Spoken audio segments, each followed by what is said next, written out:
Okay, I'm gonna watch this. Andrew Tate's the most famous man you've probably never heard of, but the chances are your children will have. Videos of Tate have been viewed billions of times online. He's built an enormous following of mostly young men, and his often scandalous views about women that have made him notorious across the world. Views like this.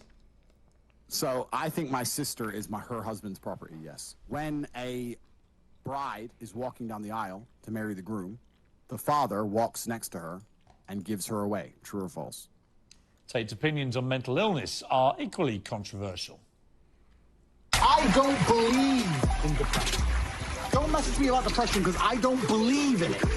If you're asleep in your bed in the middle of the night and you hear a noise and you believe in ghosts, now you're afraid. But if you don't believe in ghosts, it's the wind and you go back to sleep. You give the ghosts power by believing in them. Well, this summer, every major social media platform banned Tate amid a global backlash and concerns about his influence on the young people who watch him. But copies of his videos are still shared millions of times every day. This show is called Uncensored. One of the challenges views directly, so he flew from Romania to sit here in this studio, and the full explosive interview airs later this week. Here's a bit of what's to come.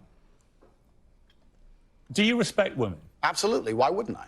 Do you think that 18, 19-year-old women are more attractive than 25-year-old women? I think there's attractive people. That's a loaded question. I don't know. Well, it's not really, is it? I can't. You know why I'm asking you? Of course I do, but I can't sit here and say... For the benefit of viewers who don't know why I'm asking, you said this. In general, this is also one of the reasons men find youth attractive. You want to blow up the internet? I'll blow up the internet right effing now. The reason 18 and 19-year-olds are more attractive than 25-year-olds is because they've been through less dick. People say, oh, you can't say that, but yes, I can. A 19-year-old is more attractive than a 26-year-old woman, and I'll tell you why. Because that 26-year-old has talked to more guys, been to the club more times, been effed and dumped more times, more arguments, more mess, more for me to clean up. That is misogyny. Why?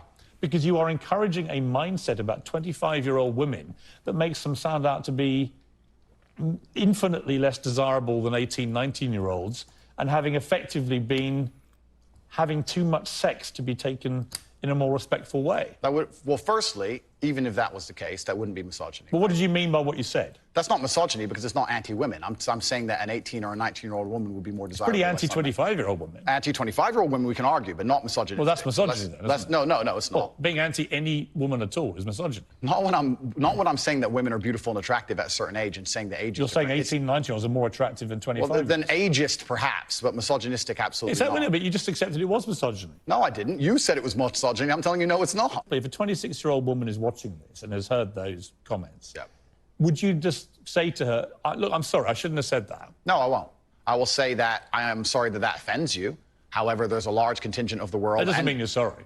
No, I'm not sorry. That's the point I'm making. I'm sorry if that offends you. However, there's a large contingent of the world that believe that, and I was mediating for a conversation. Parts of the world that believe that about 26-year-old women are parts of the world where women are not allowed out on their own. That's a conversation. They have to wear full burqas. Well, that's a conversation. They're not allowed to drive cars. That's nothing to do with me. But is that the kind of world for women that you... I was mediating a conversation. No, I'm asking you what you think.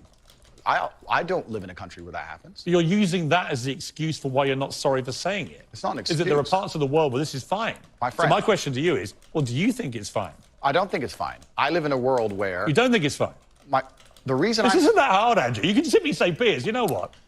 With the benefit of hindsight, I wish I hadn't said it like that. And if a 26-year-old woman's watching, I'm sorry I said that, because that actually is blatantly misogynist. And even though that's a view held by other parts of the world, it's not a view I share. Now, I would respect you more if you said that than if you try and say, well, it's said in other parts of the world, so I'm not sorry.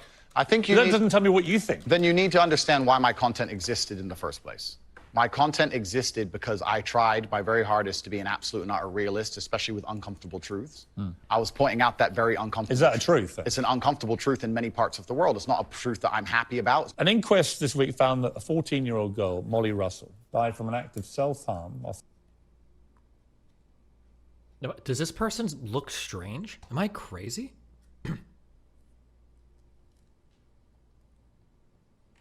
Like the body proportions are wrong? Like they have a big head or something? Am I crazy?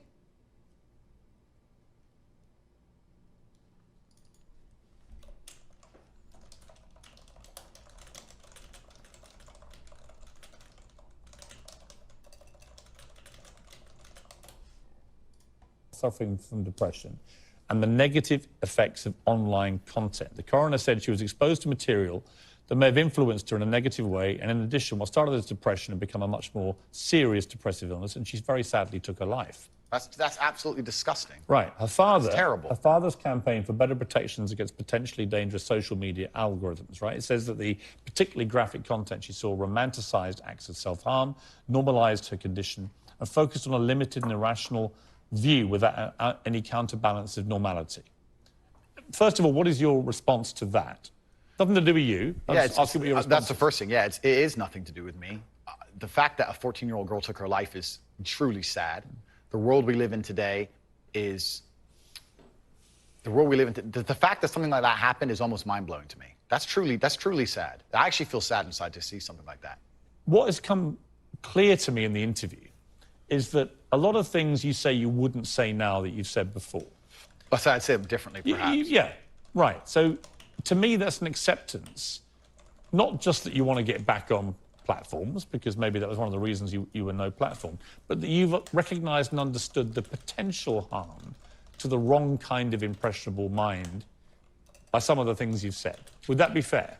I think that's 80% fair. I recognize and understand that with massive fame, you have to be more careful about being misconstrued. Like I said earlier, 1% of people misunderstanding you doesn't matter with a small audience. It matters with a very large audience. With power comes responsibility. I still believe the things I say. I do not want to be a negative force for the world. I also understand that I am a man who's lived a very difficult, nuanced life, and I am capable of making nuanced points that may be misunderstood by teenagers. However, that can be said about anybody and everything. Every opinion online can be misunderstood by children. Trying to protect children from the internet is a very interesting subject in and of itself, because I would argue that 80% of the content on the internet can be negative or detrimental to a young mind that doesn't understand the world. Okay. Nice teaser.